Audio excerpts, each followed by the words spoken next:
Hello, YouTube divers. This is WaterEye122, and I want to welcome you all to another episode of the podcast for high school sports all across Western North Carolina.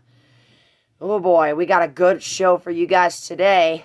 Today we are going to be talking about the events of Brevard's stunning upset victory against perennial state title contenders, the Robbinsville Black Knights.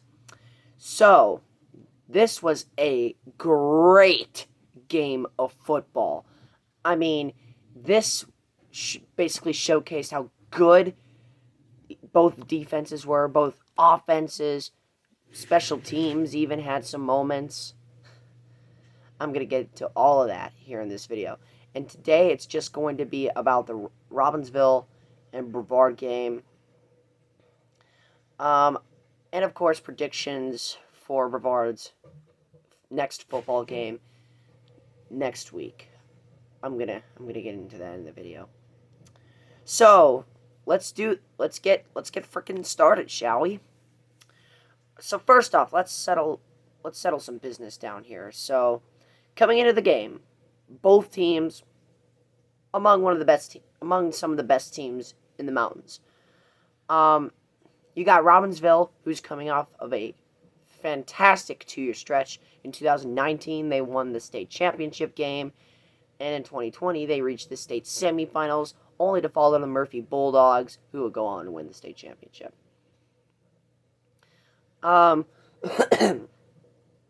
then on the Brevard side, they're coming off of a 4-3 season, had a ended the spring season on a very sour note. They were supposed to play Pisgah last week, but that game got canceled due to COVID and, of course, the bad weather. That basically ruined Pisgah's field, which, in my opinion, was a work of art. Now they're going to have to replace the turf. They're going to have to do, all these things. I've already talked about that. But this game was going to be huge for both teams. For Robbinsville, it would set them a huge momentum. It would give them a lot of momentum going through the season. And for Brevard, it would not only give them momentum, it would give them, in my opinion, one of the greatest upsets in Blue Devil football history. Right here. Now, sadly, I do not know the last time that these two teams have played.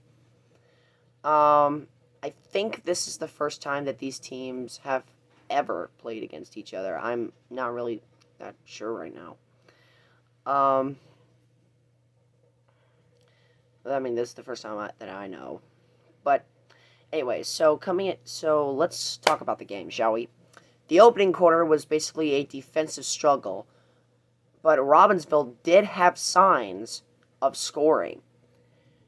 On their first drive, they were running the ball very well, but they missed the field goal, which was scoreless. Brevard went 3 and out on the ensuing drive and punted back to the Black Knights. Now, on the ensuing drive, Robbinsville was driving down the field, and then near the goal line, sophomore running back Cutler Adams fumbled the ball at the goal line, which I thought he already scored the touchdown, but apparently it was a fumble, and we took it all the way back near midfield, but Brevard couldn't do anything on the turnover, so they punted back to Robbinsville. Their third drive, of course, was like another stop. There were a lot of stops from the Blue Devils defense in big key moments. Blue Devils defense played absolutely fantastic through the first 3 quarters and most of the fourth quarter, but I'll get to that later. Second quarter now, it's really when both teams start getting it into gear, if you will. So Robbinsville got on the board first thanks to a field goal, thanks to like a 40-something yard field goal attempt that put them on the board 3-zip. On the ensuing Brevard drive, junior quarterback Anson Burgess hit senior wide receiver Kyle Lovett, who was wide open on the Robbinsville sideline. He cut back to the middle of the field, broke a few tackles, and scored like a 65, 66, or 67-yard touchdown. And the stands and the Brevard faithful exploded. One of the loudest I have ever seen our fans. Ever.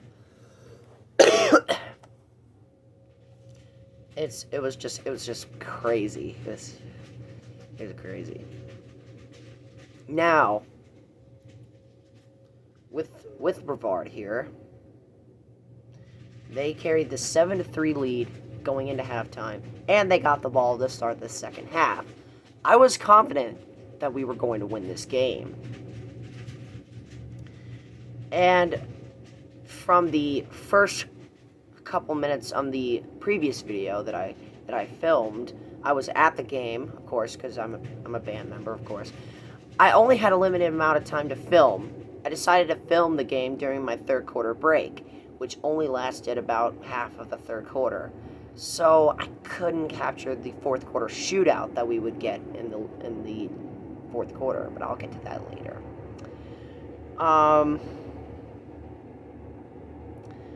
But overall, getting back to the game, third quarter was scoreless.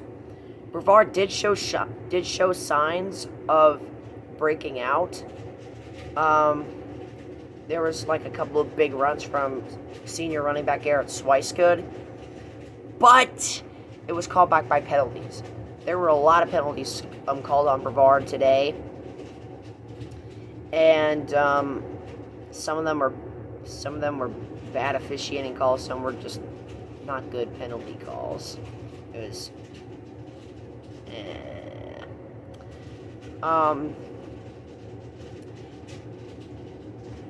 and then after that, the third quarter, like I said, was scoreless, and then the fourth quarter is when things really start to get interesting.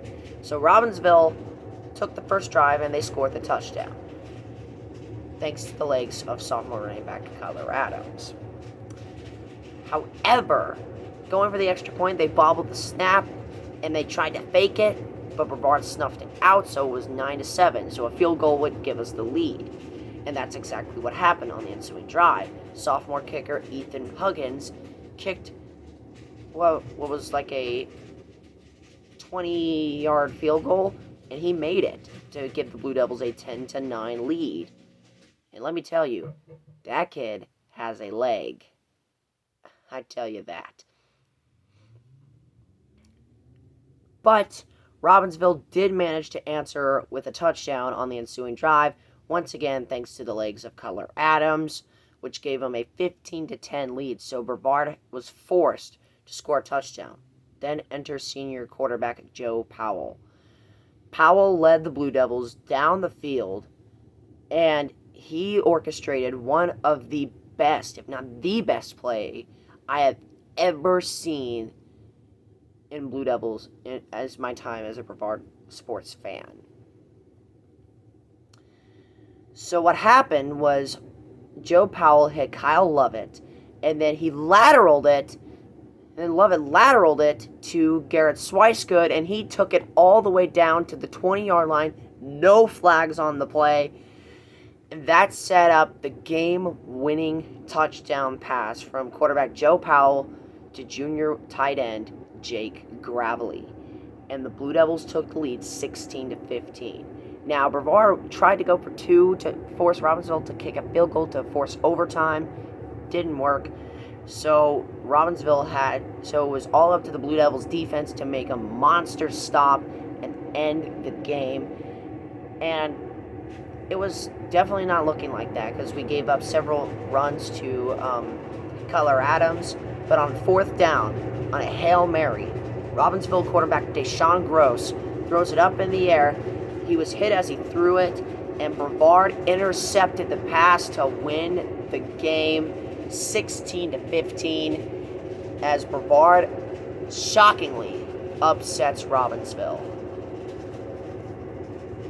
And the stands exploded. I have never seen our fans as loud as they were last night. It was crazy. Crazy. Hands down, one of the biggest wins in Blue Devil football history right here. Brevard wins it 16-15. A massive, massive upset over Robbinsville. Now, what's in store for these next two teams? So next week, Brevard will host Asheville, while Robbinsville will take on Mountain Heritage. Predictions for the Brevard-Asheville game. I'm going to say Brevard wins it by a score of 37-20 to move the Blue Devils up to 2-0. That will be a good game. Whether Asheville quarterback Khalil Conley is playing or not, who knows? Robbinsville beat Asheville in week 1, and Asheville's, of course, coming off a tough loss against Kings Mountain. Now they're going to have to deal with Brevard. Yeah, I think the Blue Devils will get the edge here. And as for the Robbinsville Mountain Heritage game, I'm going to say Robbinsville wins that one 22-17. Yeah. Now, Mountain Heritage could win this game easily. I mean, they could win this game. They really could. Because, in my opinion, Mountain Heritage is just as good as Brevard when it comes to football. They have a great offense, and of course they reached the state championship game last year. This will be a top 5 1A matchup for the world to see. This is going to be a great game. But I'm gonna give it to Robbinsville here. I'm gonna say they bounce back 22-17, but who knows? We'll see. So, with that said, that concludes this edition of the podcast for high school sports all across Western North Carolina. Thank you so much for watching, my fellow YouTube divers. This is WaterDive122 signing out, ready to dive into more fun on YouTube. Thanks for watching.